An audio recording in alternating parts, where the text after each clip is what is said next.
video. Feels like there's been quite a few recently, actually, and well, that's because there has, because we've had a lot of games. But I thought the games midweek were good. Boy, oh boy, we had some real crackers, didn't we? This weekend. Now let's kind of go through the team and the points we got. We got 58 points, an average of 44, so we improved. We're now 7,700 in the Crystal Palace League. We're now just under 700,000 in English League.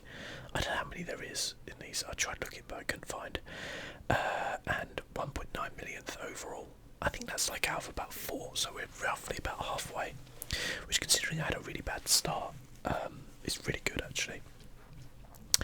How'd my team do? Well, De Gea got 8 points. We'll talk a lot more about him, that's for sure.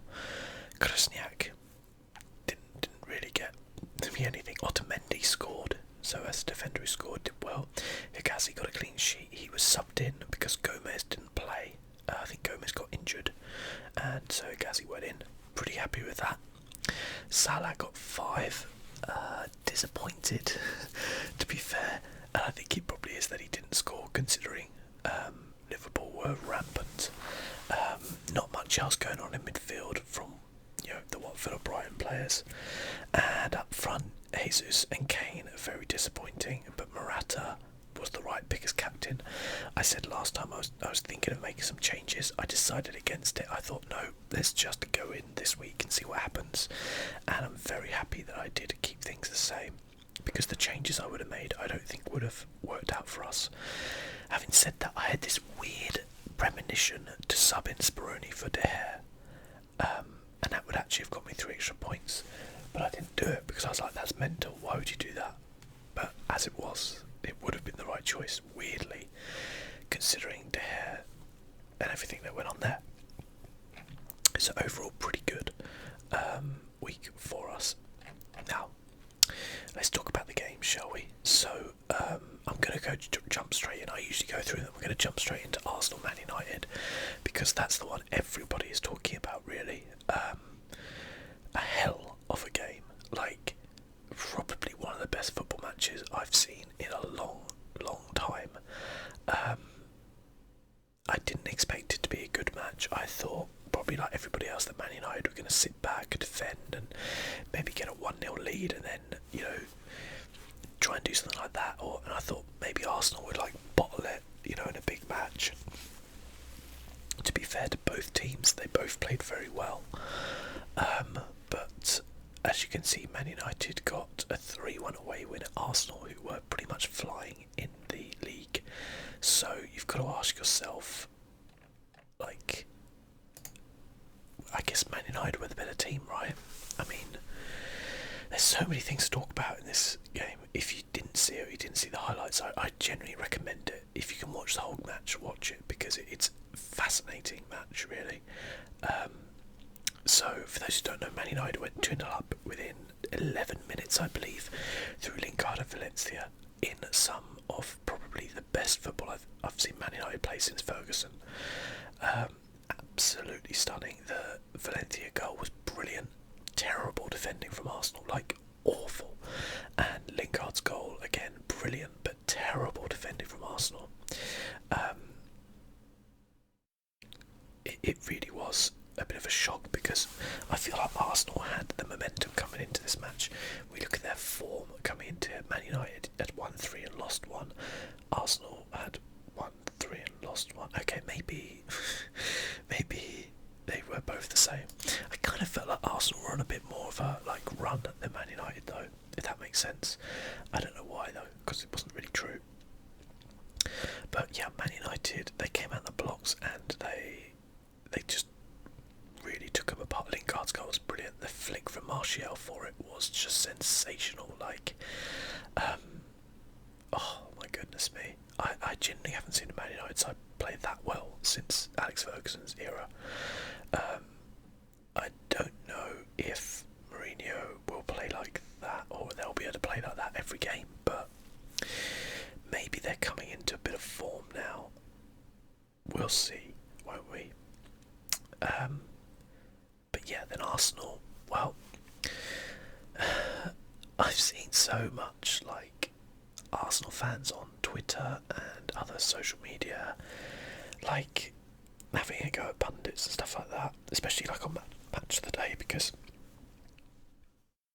Alan Shearer was like, Arsenal couldn't cope with Man United, that's why they lost. Everyone's quoting the stats, like, I think Arsenal had like 33 shots, De Gea made 14 saves. That was an equal to a Premier League record for number of saves. So all the 14, so all the,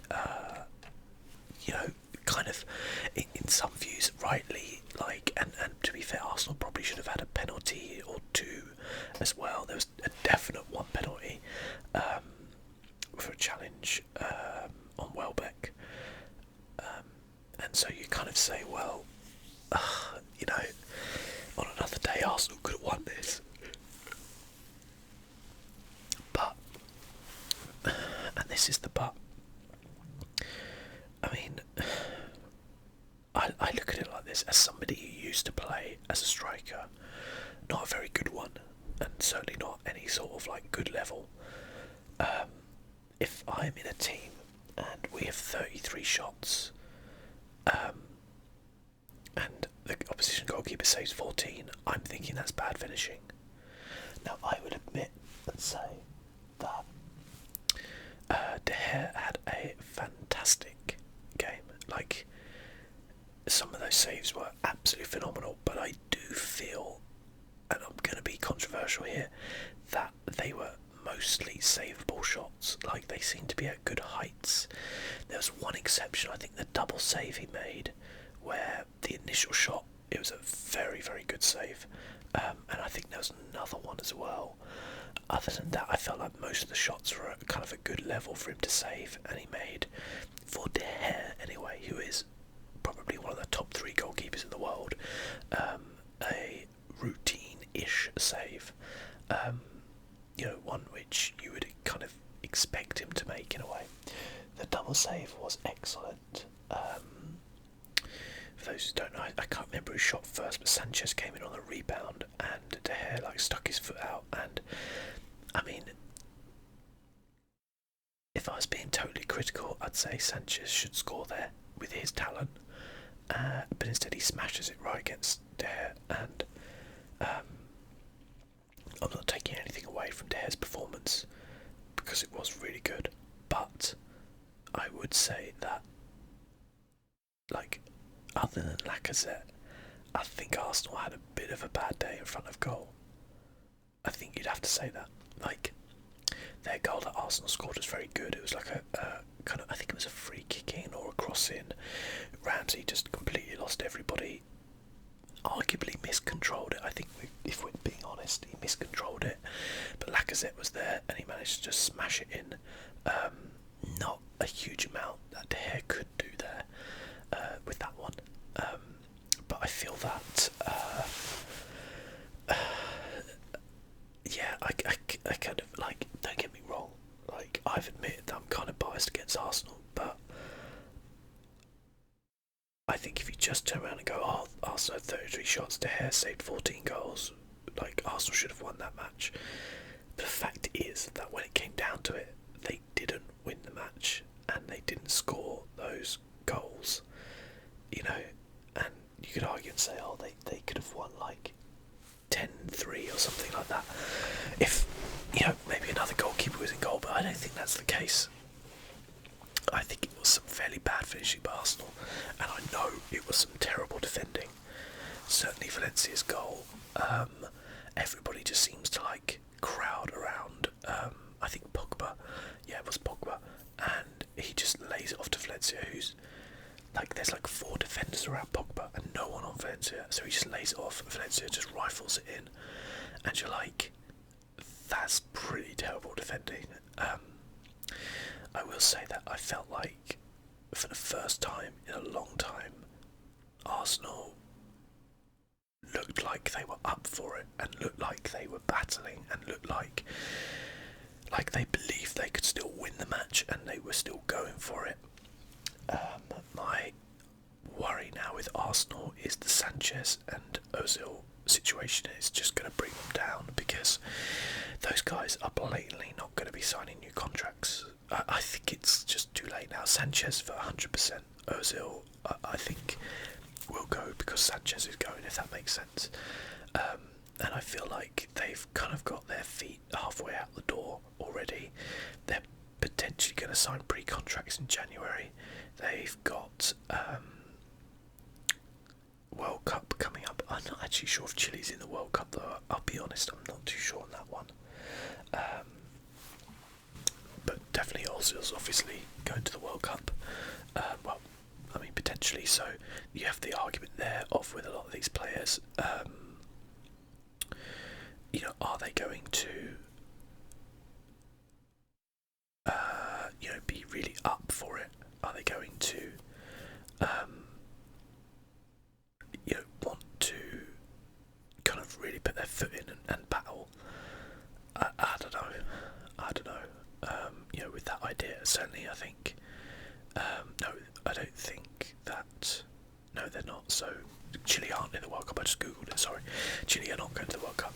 So I guess for Sanchez, that's perhaps not an issue, but you kind of feel that with both of them potentially going to new clubs in the summer and that kind of thing, are they really going to be pushing themselves to, to the next level? Especially if they're not really challenging for, certainly not for the title, I don't think. But are they going to care if Arsenal even finish in the top four? I don't know. I think that's a big worry for Arsenal, because they're two best players without a doubt, and when those two are firing, Arsenal look unbeatable. You saw it in the demolition of Huddersfield. Ozil was fantastic. Sanchez has not played brilliantly all season. I think he was definitely unsettled by the fact that he nearly moved away. I think in this game as well, he gave away possession a lot. He didn't really do that much. Should have scored on a couple of occasions but didn't. So I think that's a big worry, because where do Arsenal go if they lose those two players? Who do they bring in? It's a big question, because they haven't won a title in 14 years. They've won a few FA Cups and stuff like that, which is great. If they don't qualify for the Champions League again this season, are they going to be able to bring in players of sufficient quality to replace Sanchez and Ozil, or are they going to be stuck replacing them with slightly worse players or young players potentially, and the struggle continues? So I can understand the positives Arsenal fans are taking from the game, because there's definitely times in any football match where, you can lose a football match, and there's two ways to lose. You can get absolutely battered and you can feel terrible, or you can be like, you know what, my team played well, and on another day maybe we would have won that game. And as a Palace fan, I get that a lot, because there are some games where we are atrocious and it's like we're just played off the park and battered, and there's some games where it's like, no, you know what, we fought. You can see every player gave their all. They wanted to win. They just didn't quite have enough to win, and either they lost or drew. And that feels way better than turning around and being like, yeah, we were shit. So, fair play to Arsenal for battling away. Defensively, is still a massive worry for them. I think it just doesn't. They've never ever gone over the loss of some of those big players and those big commanding players, and they just never replaced the likes of Vieira and Sol Campbell and Manuel Petit and Gilberto Silva. It's kind of like midfielders and defenders who had this kind of really big presence and could marshal a defence. And as good a keeper as Cech is, I kind of said this when they signed him, Cech's going to give you a couple of seasons at his best, and then, well, not even at his best probably, but he's going to give you a couple of seasons where he's going to be a decent goalie, but after that the decline's going to set in. And I don't know if Arsenal have got anybody like they don't seem to have any faith in Ospina. They obviously sold Fabianski and I've forgotten the name of the other one. It's like, I don't know where they go with that. It just seems like the weird thing is I feel like Arsenal are past their sell-by date, because there was a time, probably a few seasons back, only 2 or 3 maybe, where you felt like if a new manager came in, they had a good enough squad that they could potentially challenge for the title, you know, with some fresh like direction, and they had some good youngsters coming through, and they had some money to spend. And I feel like they had gone a bit stale since then. And if you're a big manager, say you're like a Diego Simeone, or even like one of the top managers in the world, like Pep or Mourinho, or you know, somebody like that, Conte, would you be looking at Arsenal as the place you want to go now? I don't see it myself. I think they've fallen out of this like top elite tier in the world. I think they were in there, for sure. But I feel like they've kind of fallen down now. Their rating has dropped from an A to a B, you know, and it's gonna hurt them. And I don't know where they're gonna go next.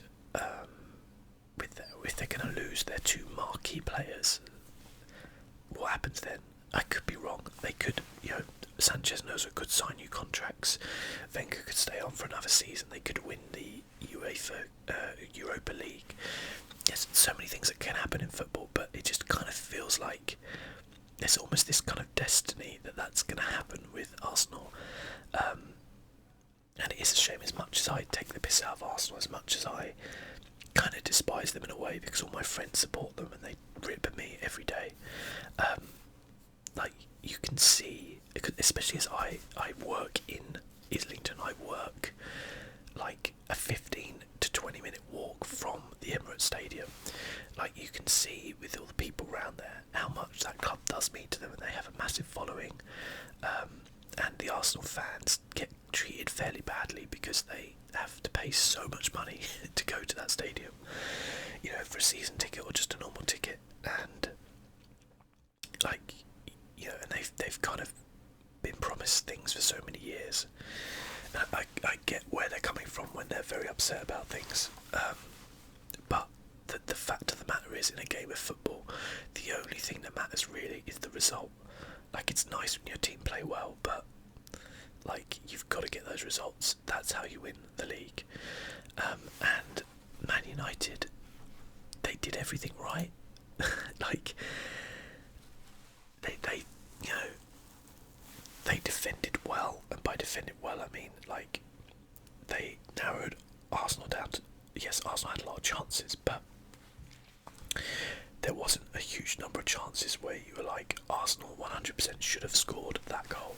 Like, they should have scored, not like a, you know, kind of a one-on-one situation or something like that. It was more a case of like, that's a chance, but they weren't like solid gilt-edged chances. They were like narrowed down maybe to like 60% chance or something like that. It's kind of complicated, but I'm not explaining it too well. But you know, one of the things like people are going on about is that De Gea's like the best goalkeeper in the world. I think it's very difficult to quantify that, because I hate it when people are like, oh, that player's the best, because football it's a team game. So I don't think you can say that any one player is the best. That's why something like the Ballon d'Or award is just pathetic, because it's a team match. You know, like, you don't win anything unless you're in a team that wins. Like, everybody plays a part, and you know, you can argue and turn around and say like, oh, maybe like Buffon at Juventus has been fantastic, or Manuel Neuer has been fantastic, or Lloris at Spurs has been fantastic, but their defences are all different, the rest of their team makeup's different, the way they play is all different. Like, it's very, very difficult to say who is like the best goalkeeper in the world at certain things. You can bring lots of statistics in and, you know, try to explain things, but, you know, it's impossible to turn around and quantify and say that's the best. You know, you can look at a striker. You can't really even say that striker is the best because he scores the most goals, because he could have a worse chances creation, or might just be that that's not his natural thing to score a goal. It might be that he's, more about, setting up goals or something like that. So I don't really like that, but without a doubt, De Gea played magnificently. As much as I say that the chances Arsenal had weren't gilt-edged or whatever, you still have to make those saves, and he did that brilliantly. And it was a pleasure to watch that match, it really was. It's everything that those top matches should be. So many of those big games get hyped up and never go anywhere, and that one actually went somewhere and it was fantastic, and I think definitely helped by early goals. And maybe there's a little bit of what I've been saying for a few weeks, where when Arsenal don't have any pressure, they start playing, and when you're 2-0 down, maybe the pressure's gone a little bit because you've kind of got nothing to lose, so you go for it. Of course, being 2-0 down at home does mean you've got the pressure of the crowd on your back, but there we go. So yeah, and obviously from my point of view, didn't get any points for Kolasinac. He played 75 minutes as well. You win some, you lose some, don't you? I don't have any Man United players right now. Lingard, maybe he's the one to put in. He's on a bit of form right now. Always liked Jesse Lingard. I mean, I hate the bastard because he scored the FA Cup winner when Man United played Crystal Palace, but I've always actually rated him as a player. I think he's a good player, and it's good to see he's getting a chance at Man United as he's a youngster who's come through. I guess the next match to talk about here would be Man City West Ham, with Man City scoring in the last minute again to win. Just it's difficult to argue whether Man City are I think if you look at it, you don't want to go, oh, Man City are wobbling. Their last games, they've won 2-1 against Southampton, 2-1 against Huddersfield. I guess 2-0 Leicester and 3-1 Arsenal are great results, but they've had 3 2-1s, all with late goals. But you look at it on the flip side and go, that's tremendous team spirit. That is having a fantastic bench that you can rely on. That is having the drive to win these games despite being 8 points clear at the top of the table. It's that drive, or I suppose they would be 5 points clear if they, or no, 6 points clear if they drew, but you know what I'm saying. That drive to push forward it's kind of awe-inspiring in a way. One of the things which makes the Premier League stand out is the competition. The fact that a team, even like West Ham, who are down right at the bottom, second bottom in the league now, certainly in the relegation zone before that, can give a good game to a team at the top of the table, because it's such a physical league, and they're still fantastic. From a financial point of view, I think I was looking at West Ham are something like the 18th richest team in Europe, which is mental when you think about it. But there's even though Man City spent a lot of money and have a lot of money, West Ham can still go out and buy some really good players, and they can also buy Arnautovic as well. That was a joke, but that's why the competition. Whereas if you look at something like the Spanish league, the team down the bottom is nowhere near the level of Real Madrid or Barcelona, or in Italy, or in Germany, or in France. It's nowhere near the same, and I think that's why the Premier League stands out as just the best football competition there is currently. But it also means that when when you have a team flying high like City, their opposition will just sit back and defend, and that's what West Ham did. They did get a goal, which is, they did go on to lead, and City came back. But City really in the last 3 games have faced against 10-man defences, and the fact that they've managed to break them down every single time is phenomenal. Pep Guardiola, I think, said that he learned a lot from this game. He learned that having two up front with Aguero and Jesus, is probably the way to go when he's facing like these kind of defences, and being able to bring Jesus on in the second half. I think he brought him on for 45 minutes. Having a player like that on the bench you can bring on, to help you unlock a defence, and to just have the quality of players that they have, and certainly on their bench is why they're going to win the league. Let's face it. The thing about City probably last season was they tended to kind of collapse a little bit. You didn't feel like they had that kind of like winning mentality, that backbone. I think Pep has kind of like instilled that into the team now, and I think I said last week about like Sterling, but one of the things, Pep always gets criticised because he's only ever worked at like top clubs, and people feel like he hasn't really, he's walked into fantastic teams already.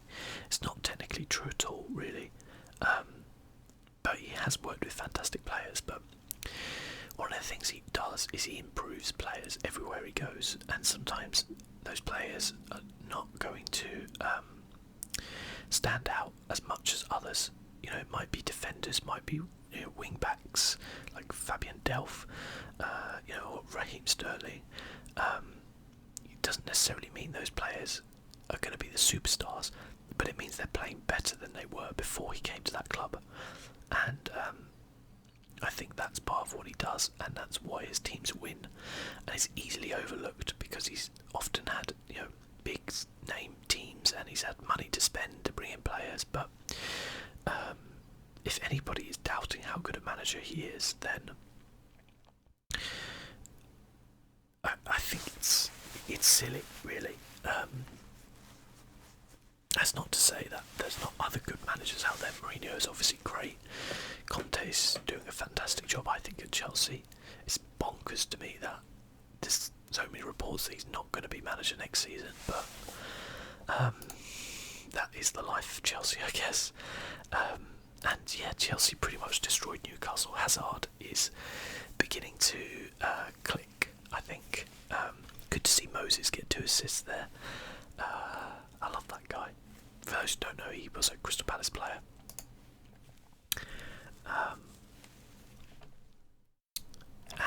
Yeah, I dropped Hazard, didn't I?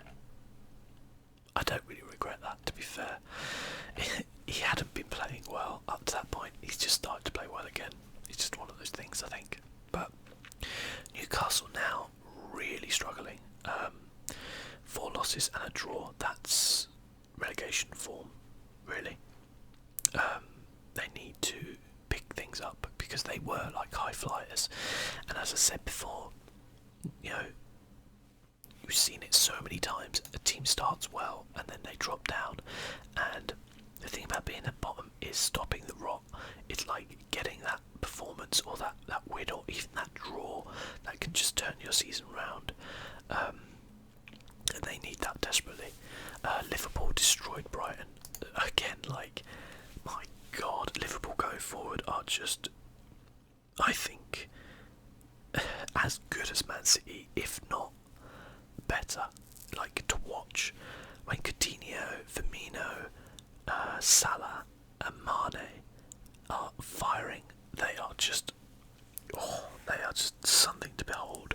This has got to be the best, like, Liverpool team, I think, that I've seen in years, and I'm including when Suarez was there, because I never quite felt like they were an amazing team. I felt like they had some amazing players, but I think like this kind of like that forward 4 there that they have is as good as anything in the world right now.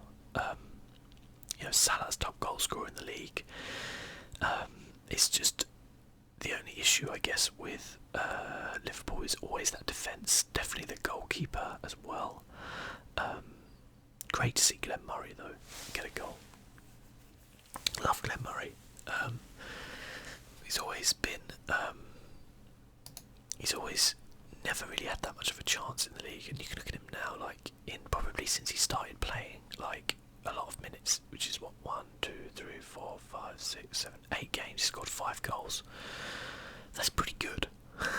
That's pretty good. he's a guy who will get you goals. As for Brighton, they're on some dicey form. Big game coming up against Huddersfield, without a doubt. Huddersfield are in a shocking rot right now. Scored only 1 goal in the last 4 games. Crippling loss to Bournemouth. Had some difficult games against City and Arsenal, obviously, but then a poor 2-0 defeat to Everton.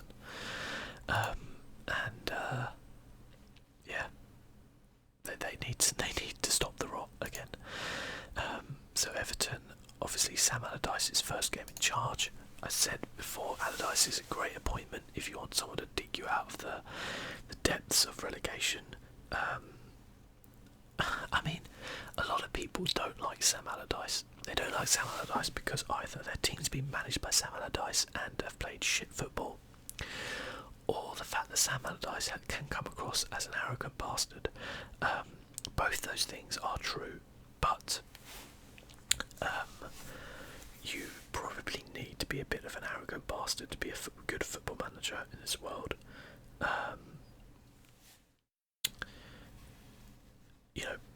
Look at Mourinho, look at Pep. I always feel like Sam has a bit of a chip on his shoulder because he never got a big club, and certainly when he did get the England job, he fucked it up royally by being a greedy bastard. And there's no doubt about that. He'd probably say the same thing, but without doubt, he is a very good football manager, and I am intrigued to see how he's going to do with a club of Everton's stature, because I'm pretty sure this is going to be the biggest club he's ever managed. Newcastle, you could argue, was a big club, but they were a little bit hamstrung by Mike Ashley then. So I think Everton financially should be able to back him, and then that would be interesting to see what he does with a team like that. And it'll be interesting to see how he works with some of the players at Everton as well, particularly like Ross Barkley. Players like that. But a good 2-0 win to start him off, so I'm sure he'll be happy with that. Leicester 1 and Burnley 0. That's a good win for Leicester, you gotta say. Damari Gray scoring Mara's assist. Burnley ending their really good run. I guess they did lose to Arsenal, but yeah, they're still 7th. I think they're going to be fine this season. I would expect them to finish like top 10. But probably a bit disappointed with that loss for sure. Stoke 2, Swansea 1. I think Swansea were 1-0 up in this, and then Stoke came back. Shaqiri, one of my favourite players, scoring again. Stoke beginning to drag themselves out. I've always felt like they had too much quality to go down. But sometimes that doesn't mean a lot in the Premier League. But Swansea in real trouble. They go to the bottom of the table now. And I think scoring is a real problem for them. Admittedly, it is for Palace as well, but Palace went that whole run without scoring. And loss, draw, loss, and a lot of these games against teams in and around. So Brighton in and around them. Burnley, okay, they're a bit further up. Bournemouth drawing. Losing 1-0 to Chelsea, I guess, is no disgrace, but then 2-1 to Stoke, and they got West Brom in their next game at home. And if they lose that,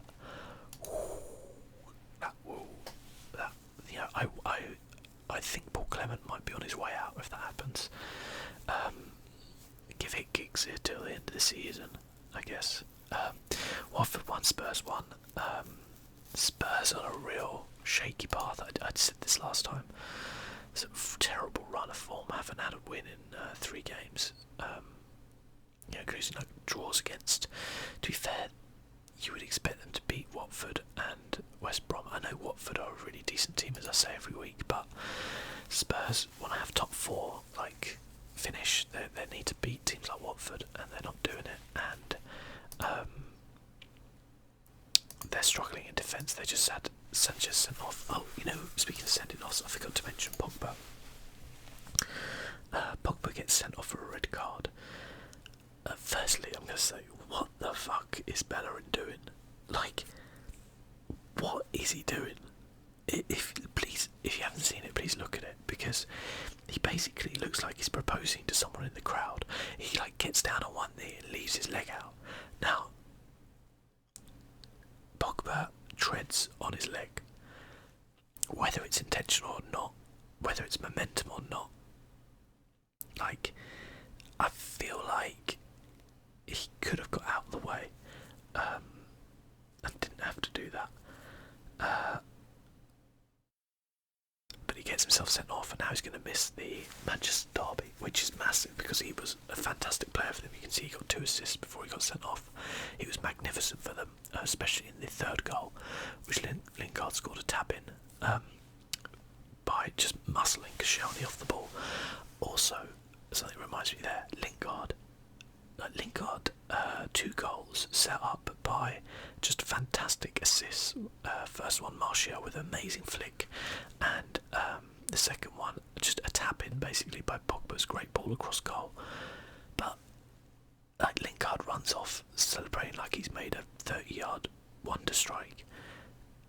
Give some like props and go to your teammate who just set you up on a plate. Like, it kind of rubs me up the wrong way a little bit when players do that. Like, they score a goal that is like literally an open goal tap in, and I know his finish was very good on the first one, I'm not going to deny that, but it was clearly the flick that set it up. And he like gives some props to that guy who did the work, you know, especially Pogba for that second one. I kind of feel like they're going off taking the applause because you tapped it in from 5 yards. It feels a bit wrong. Anyway, that's my tangent there. But yeah, I mean, I do not know what Bellerin was doing. All Pogba had to do was like tap him and fall over, and Bellerin probably would have got a yellow card. So I don't know what the hell he was like over them were doing there. But I mean, he has been sent off. Last I heard was Man United were debating whether to appeal or not. I don't think they're going to be fair. But it's a big loss to lose him, and really, I mean, like, I don't know what was going through Pogba's mind when he was running through there, and I don't know what the hell was going through Bellerin's mind either, so who knows. What West Brom, Crystal Palace, this was like Pardew returning to Palace, Hodgson returning to West Brom. It was their first games against like their old clubs, and a 0-0, probably like one of the most boring games of the weekend. Although I don't know how that it was 0-0. Speroni obviously had a fucking magical game because he is a legend. He got a clean sheet. He's only 1 clean sheet away from matching Nigel Martin's record of, I think, 111 clean sheets for the club. The guy is an absolute legend. Crystal Palace. He's been at the club for like 12, 13 years, something like that, and he can still come in even at the age of like late 30s and put in a fantastic performance, including some great saves. And as I was winding up my Manchester United supporting friend, getting more points than David De Gea this week because he kept a clean sheet and De Gea didn't. So there you go. But I mean, from a Crystal Palace supporting point of view, great, we're off the bottom of the table, that's really good, but we need to start converting some like draws into wins if we're going to start moving up the table and getting ourselves out of it. Bournemouth, like next week, that's a key one for us. We've got to get a win there, we've got to get one in the win column and just start dragging ourselves out. Can't rely on other teams not doing well. Bournemouth 1, Southampton 1. I guess it's a good-ish result for both teams in a way. Kind of a South Coast derby there. I don't know if there is much of a rivalry between Southampton and Bournemouth. I know there is a massive rivalry between Portsmouth and like Southampton. I'd imagine there's a little bit because they're not that far away from each other and they're both like South Coast clubs. Both brilliant cities, by the way, Southampton and Bournemouth. I spent a lot of time in both of them. They're great. And obviously we've spoken about Man City, West Ham. I feel like my pick, and I was talking to a friend about this now for going down, if you had to say to me who do I think is going to go down, I would say Swansea, West Ham, Huddersfield. I feel like Huddersfield are now starting to get shown up a little bit in the Premier League for their lack of spending. You can see they are conceding a lot of goals and not scoring very many, and that is a recipe for disaster. They've lost their last 4 games, admittedly 2 of them to very good opposition. You would expect them to lose, but they've had some heavy defeats, and that's, they've only scored 1 there.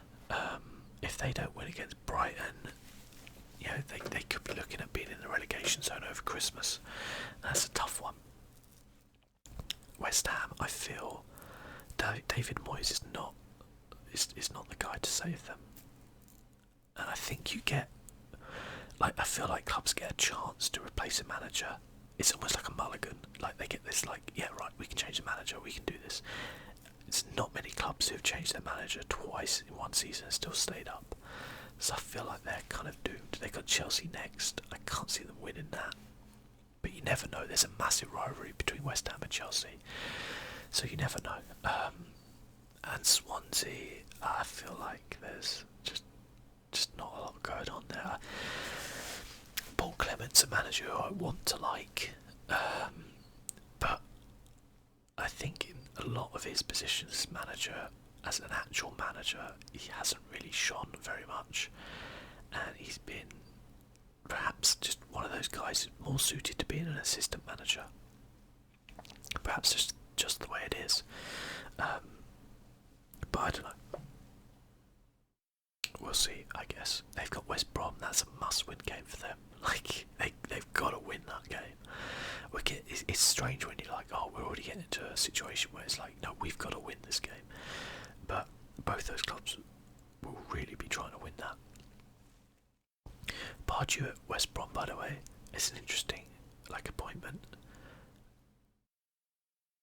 I was reading this kind of article which was saying young British managers are moaning about their lack of chances, blaming foreign coaches coming in, but it seems to be the same British managers who are just getting all the jobs.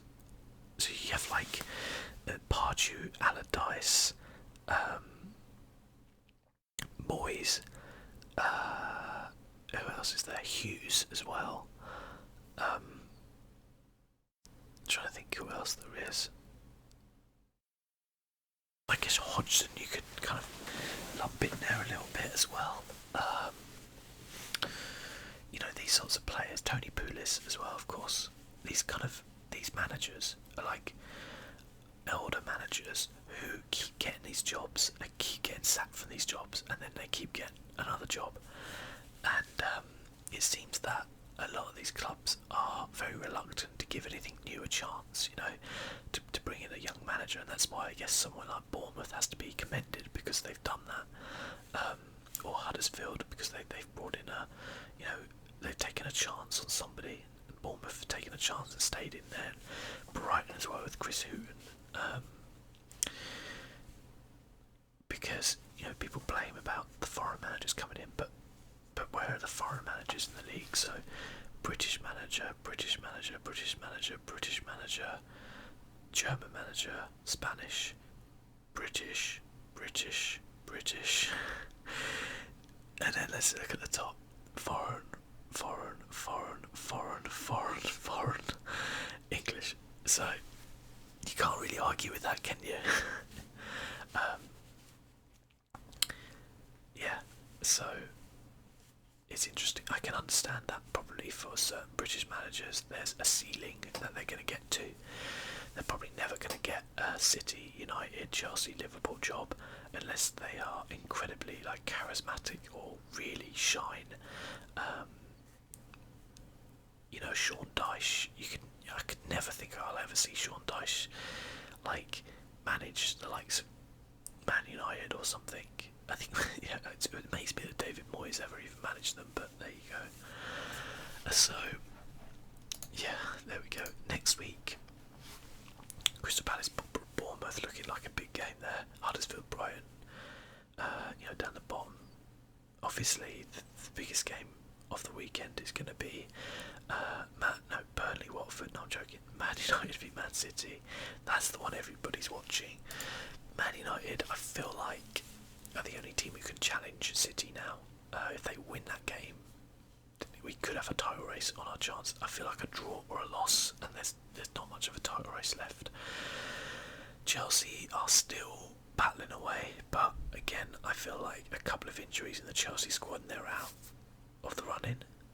Certainly top 4 I think they'll get, but I feel like Man United and City could survive a couple of injuries and still keep winning. So that is going to be a massive game. Obviously Pep and Mourinho don't get on, so from that kind of narrative point of view it's going to be fascinating. Liverpool, Everton, I didn't even realise we've got Merseyside derby as well, big one as well, with Allardyce in there. He'll want a sharp Klopp as well, because Allardyce has got a chip on his shoulder about foreign managers in the Premier League. So I guess where the easy wins come in, they're not really, are they? Yes, mostly everybody's got tough games. I'd say Chelsea, potentially. So if I was going to make a transfer, who would I want to take out? I think I want to take out Jesus. So who do I want to put in? Who have Liverpool got? Liverpool got Everton. I'm tempted by Lacazette. How much have I got? 10.4. Arsenal, Southampton. You know what? I'm gonna take a punt on Lacazette and say yes to Lacazette. I could go for Mino, but I'm not sure how that one's gonna go. So I'm gonna go Lacazette. Watford against Burnley, so I think I'll keep my Watford players. Salah I'll keep just because he's on fire. The question is now, who do I want to make captain? We'll swap Gomez for, because to be fair, he could probably get a clean sheet there. Who's more likely to get a clean sheet? Speroni against Bournemouth at home, or De Gea against Man City? That's one I'll have to think about. I might sub in Speroni, there. Or at least play like a bench boost, maybe. Who knows? Captain wise, I'll leave that because we've still got a few days to go, but I'm tempted to go with Kane, but he hasn't played very well in the last few games, and Spurs have not played very well, even though they've got Stoke at home. Salah I'd be tempted to go with, or Morata seems like an obvious choice with West Ham away. Chelsea going to get a win there. We'll see, I guess. But anyway, thank you for watching, guys. It's always been my pleasure, and I'll catch you next time.